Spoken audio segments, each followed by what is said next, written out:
अथर्ववेद चौथा कांड।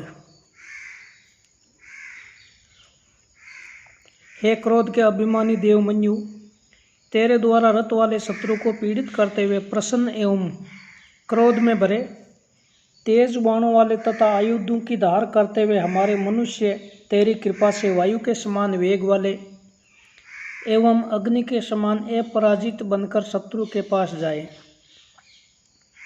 हे मन्यु, तुम आग के समान दीप्त होकर शत्रुओं को पराजित करो। हे सहनशील मन्यु, तुम हमारी सेना के सेनापति बनकर बुलाए जाने पर आओ और हमारे शत्रुओं को मारकर उनका धन हमें प्रदान करो। तुम शक्ति का प्रदर्शन करते हुए संग्रामकारी शत्रुओं का वध करो। हे मन्यु, इस राजा के शत्रुओं की सेना के हाथी घोड़े आदि को कुचलते हुए एवं नष्ट करते हुए शत्रुओं को पराजित करने के लिए आओ। हे अधिक शक्तिशाली मन्यु, तुम्हारे बल को कोई नहीं रोक सकता। हे बिना सहायक के कार्य करने वाले एवं सभी को वश में करने वाले मन्यु, तुम सभी जनों को स्वाधीन बनाते हो।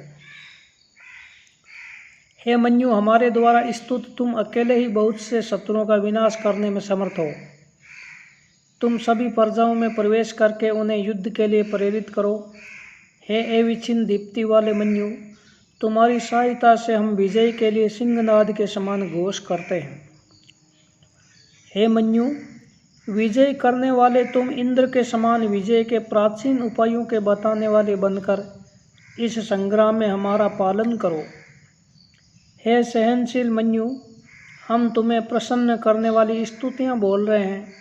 जिस स्थान से तुम प्रकट होते हो, हम उस अमृत धारा वाले स्थान को जानते हैं। हे वज्र के समान एक शक्ति वाले, हे शत्रुओं का अंत करने वाले एवं शत्रुओं के पराजय के साथ उत्पन्न मन्यु, तुम उत्तम बल धारण करते हो। तुम हमारे यज्ञ के साथ चिकने बनो। वे बहुत से यजमानों द्वारा बुलाए गए मन्यु, धन प्राप्ति वाले संग्राम में हमारे सहायक बनो। वरुण और मन्यु अपना धन लाकर हमें दे। हमारे शत्रु हृदय में भय धारण करते हुए पराजित हो तथा भयभीत होकर भाग जाए। हे मन्यु, जो पुरुष तुम्हारी सेवा करता है, वज्र के समान एक शक्ति वाले एवं शत्रुओं का अंत करने वाले, वह पुरुष नित्य शत्रुओं को पराजित करने वाला अपना बल संपूर्ण रूप से बढ़ाता है। तुम बल उत्पन्न करने वाले, हराने वाले और शक्ति देने वाले हो। तुम्हारी सहायता से हम असुरों एवं उनके शत्रु देवों को पराजित करें। मनु ही इंद्र है और मनु ही समस्त देव है। मन्यु देवों का आह्वान करने वाले वरुण एवं जातवेद अग्नि है। जो मानुष्य प्रजाएं हैं वे भी मन्यु की स्तुति करती है। हे मन्यु, तुम तप से संयुक्त होकर हमारी रक्षा करो।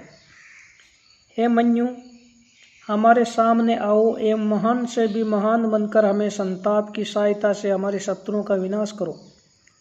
स्नेह न करने वाले के हंता, शत्रु वध कारक एवं दस्यु विनाशकारी तुम हमारे लिए सभी धनों को लाओ। हे मन्यु, तुम्हारा बल पराजित करने वाला है। तुम स्वयंभू क्रोधी शत्रुओं को सहन करने वाले, विश्व के दृष्टा, सहनशील एवं सहने वालों में श्रेष्ठ हो। तुम संग्राम में हमें बल प्रदान करो। हे उत्तम ज्ञान वाले मन्यु, तुम्हारे महान यज्ञ में भाग न लेने वाला अर्थात तुम्हारा यजमान न बनने वाला मैं युद्ध से भाग आया हूँ। तुम्हारे संतोष के कर्म न करने वाले मैंने तुम्हें क्रोधित बना दिया।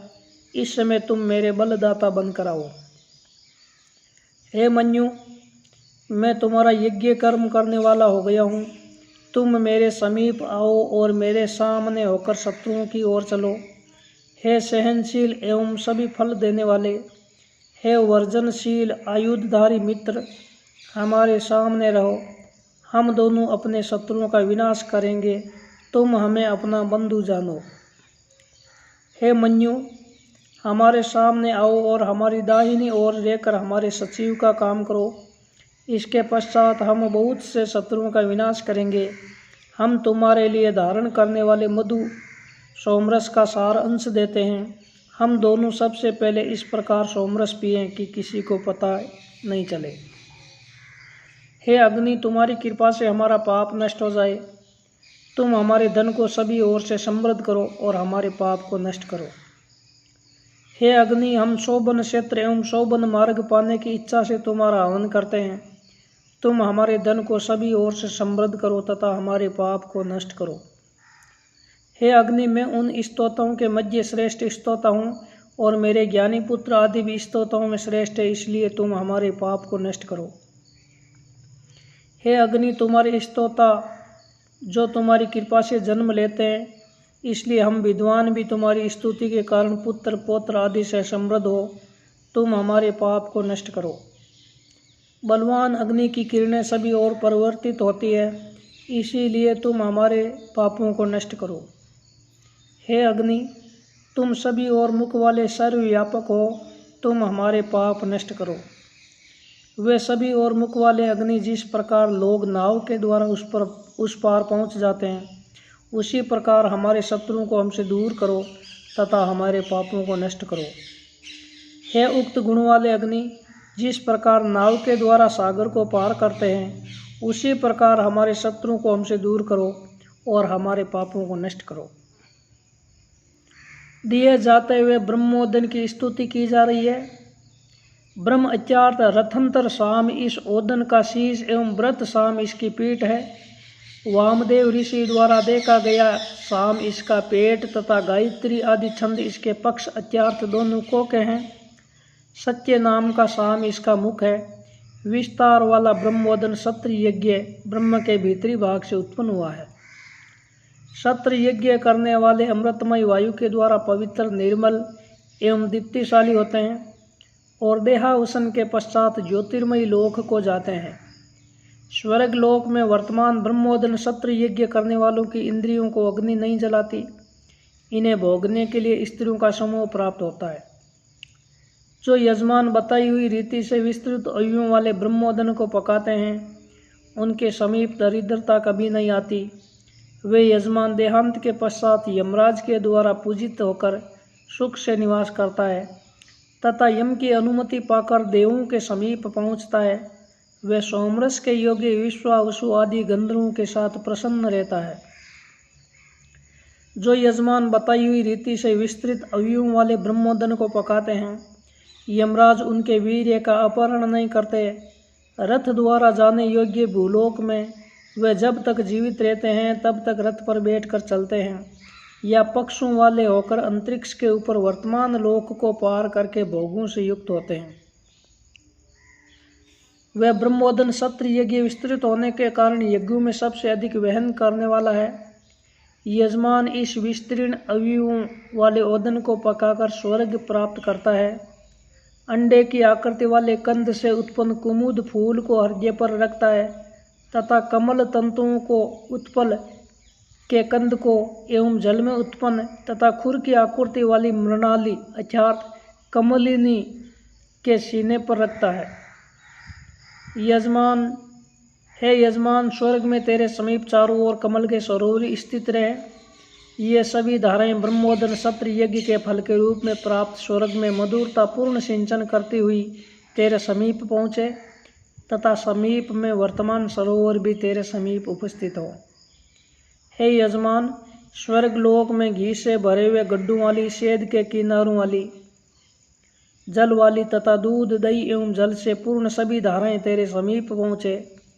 ब्रह्मोदन सत्र यज्ञ के फल के रूप में प्राप्त स्वर्ग में मधुरता पूर्ण सिंचन करती हुई ये सभी धाराएं तेरे समीप पहुँचे तथा समीप में वर्तमान सरोवर भी उपस्थित हों। मैं दूध, दही, शहद और घी से भरे हुए चारों घड़ों को पूर्व, दक्षिण, पश्चिम एवं उत्तर दिशाओं में रखता हूँ।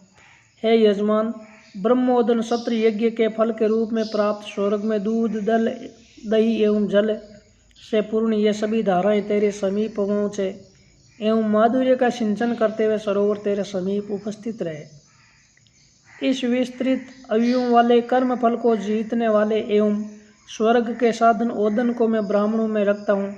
क्षीर आदि रस से बढ़ता हुआ ये नष्ट न हो, इसके फल के रूप में मुझे भांति भांति के फल देने वाली एवं कामनाएं पूर्ण करने वाली धेनु प्राप्त हो। परब्रह्म से उत्पन्न हिरण्यगर्भ नामक प्रजापति ने तप के द्वारा ब्रह्मा जी के लिए जो ओदन पकाया था तथा जो ओदन पृथ्वी आदि लोकों को बांधने वाला है, उस ओदन से मैं मृत्यु को पार करूं। प्राणियों के निर्माण करता देवों ने जिस ओदन की सहायता से मृत्यु का अतिक्रमण किया था, जिस ओदन को तप और श्रम के द्वारा प्राप्त किया था तथा जिसे हिरण्यगर्भ प्रजापति ने सबसे पहले ब्रह्मा के लिए पकाया था, उसी ओदन की सहायता से मैं मृत्यु को प्राप्त करूं। जिस ओदन ने समस्त प्राणियों का भोग बनी हुई पृथ्वी को धारण किया था, जो ओदन अपने रस से अंतरिक्ष को पूर्ण करता है तथा जिस ओदन ने अपनी महत्ता से द्युलोक अर्थात स्वर्ग को ऊपर धारण किया था, उसी ओदन की सहायता से मैं मृत्यु को पार करूं। जिस ब्रह्मोदन से मांस उत्पन्न हुए हैं, जिनमें पहिए के अरे के समान 30 दिन स्थित है, जिस ब्रह्मोदन से 12 महीनों वाला संवत्सर उत्पन्न हुआ है, जिस ब्रह्मोदन को रात और दिन समीप रहते हुए प्राप्त नहीं कर पाते, उसी ओदन की सहायता से मैं मृत्यु को पार करूं। जो ओदन मृत्यु के समीप पहुंचे हुए जनों को प्राण देने वाला हुआ, जिस ओदन के लिए लोग घी की धाराएं बरसाते हैं तथा जिस ओदन के तेज से सभी दिशाएं प्रकाशित है, उसी ओदन की सहायता से मैं मृत्यु को पार करता हूँ। जिस पके हुए ब्रह्मोदन से स्वर्ग का अमृत उत्पन्न हुआ, जो छंदों की प्रमुख गायत्री का अधिपति बना तथा जिसमें शाखा भेद से समस्त वेद स्थित है, उसी ओदन की सहायता से मैं मृत्यु को पार करूं। मैं हिंसा करने वाले शत्रु का वध करता हूं तथा देवों के हिंसकों की हत्या करता हूं। जो मेरे शत्रु है वे भाग जाएं, इसके निमित्त में सबको जीतने वाले ब्रह्मोदन को पकाता हूं। मुझ श्रद्धालु के वचनों को देव सुने और मेरी सहायता करे। सच्चे बल वाले वैश्वानर एवं गर्भाधान में समर्थ अग्नि उन शत्रुओं को जलाए जो हमारे प्रति दुष्टों के समान आचरण करे, जो हमारी हिंसा करना चाहे तथा जो हमारे प्रति शत्रु के समान आचरण करे। जो शत्रु हिंसा की इच्छा नहीं करने वाले मुझको मारना चाहता है तथा जिस हिंसा की इच्छा करने वालों को मैं मारना चाहता हूँ, उसको वैश्वानर अग्नि की डाढ़ों में रखता हूँ। युद्ध भूमि में जो पिशाच हमें खाने के लिए खोजते हैं तथा शत्रुओं द्वारा किए गए आक्रोश के कारण अमावस्या की आधी रात में हमें मारना चाहते हैं, हम मंत्रों के प्रभाव से उन्हें पराजित करते हैं। मैं बल के द्वारा राक्षसों को पराजित करता हूँ तथा उन राक्षसों के धन को अपने अधिकार में करता हूँ। मैं द्वेष करने वाले सभी शत्रुओं को मारता हूँ। मेरा इष्ट फल विषयक संकल्प और समृद्ध हो।